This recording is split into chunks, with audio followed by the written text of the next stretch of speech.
des changements qu'on fait par rapport à l'adversaire et des changements qu'on fait par rapport aussi aux animations offensives qu'on veut mettre en place. Quand on a Mazraoui à gauche, c'est pas comme quand on a Salahuddin. L'opposition aussi, quand on est face à la Zambie ou face au Mali, c'est différent aussi par rapport à la puissance que peut dégager certaines équipes. On s'adapte, mais j'ai pas un 11 type réel. Bien sûr qu'il y a des cadres qui sont souvent là. Il y a des joueurs aussi sur qui je compte énormément, qui ont ma confiance depuis très longtemps, qui m'ont rarement déçu aussi. Mais voilà, aujourd'hui on a un effectif, en tout cas j'ai un effectif à disposition qui me permet de pouvoir faire des changements d'un match à l'autre. Il y en a qui gagnent des points, il y en a qui en perdent, il y en a qui peuvent revenir, il y en a qui peuvent ne pas revenir. C'est après la compétition aussi qui décide. Et aujourd'hui, voilà, on n'a plus le temps aussi de faire beaucoup d'essais ou de tenter des choses. Mais sur nos certitudes, on est aussi sur beaucoup de résultats positifs depuis 1 an et demi. Donc voilà, on a eu beaucoup de scénarios avec des fois des Seybari à gauche, parce qu'à un moment donné, c'est vrai que la critique, elle est aussi bénéfique. Voilà. Dire que Seybari ne peut pas jouer à gauche, les derniers matchs qu'on avait joué à gauche, il avait marqué des buts. Je ne suis pas adepte de quand il y a un match qui se déroule pas bien au niveau du résultat pour dire que tout va mal. Si on avait suivi Brahim, à un moment donné, la question de Brahim, c'est pas un joueur de couloir, c'est un joueur qu'il faut positionner numéro 10. Quand il est numéro 10, aujourd'hui, c'est le meilleur joueur de la CAN, et comme par hasard, il joue à droite. Mais comme par hasard, comme ça se passe bien pour lui, Brahim, aujourd'hui, c'est trop facile de pouvoir juger les choses comme ça. Moi, je vois plus le côté technico-tactique. Aujourd'hui, on a des armes. On peut jouer avec Abdé, on peut jouer avec Isma à gauche, on peut jouer même avec Talbi, on peut jouer avec Ben Seguir, qui des fois est au milieu, mais qui peut jouer à gauche. On peut jouer avec Mazraoui arrière-gauche, on peut jouer avec Salahuddin.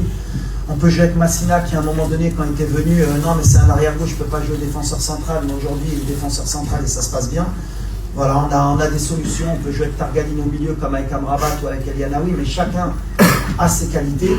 Et par rapport à l'adversaire, il faut faire les bons choix. On peut jouer avec Bilal au milieu, comme on peut jouer avec Ounahi, on peut jouer avec Sebari, on peut jouer avec Ben Seguir, on peut jouer avec Akhomash. Pourquoi Akhomash il joue moins? On peut jouer avec...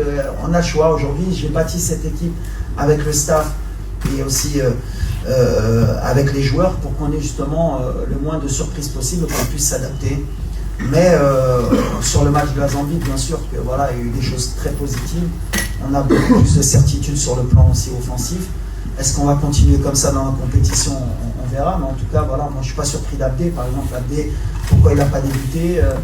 Parce que peut-être que sur les premiers matchs, on avait besoin peut-être de gagner d'abord des points et d'être plus solide pour monter dans la compétition. Mais Abdé, c'est une certitude depuis 3 ans avec moi, puisque je l'ai pris à la Coupe du Monde. Il a été décrié aux Jeux Olympiques où c'était compliqué. Il a quand même, on n'a pas lâché, parce qu'au mois de mars, je m'en rappelle, je l'avais renvoyé avec les Olympiques pour qu'il ait justement cette fameuse humilité de travailler pour revenir plus fort. Mais c'est quelqu'un sur qui j'ai pas mis un billet, c'est plus qu'un billet. Je sais que c'est un joueur de talent et qui est capable, qui va grandir encore, qui va être encore plus fort dans les années à venir. Mais voilà, qu'il fallait faire évoluer, tout comme Ilyes, tout comme tu as vu, on a des jeunes joueurs qui arrivent, tout comme Akhomash. Mais il faut les accompagner avec des anciens pour qu'ils comprennent ce que c'est que l'équipe nationale, l'importance que c'est que de jouer pour l'équipe nationale, et par rapport à leur talent aussi, parce que souvent quand on est jeune, on veut démontrer beaucoup de choses vis-à-vis du public, ils comprennent que la priorité, c'est d'abord de jouer pour l'équipe nationale. Et après, dans leur qualité, de les démontrer, de les appliquer pour qu'ils puissent briller en équipe nationale. Aujourd'hui, moi j'ai le choix du roi, on va dire.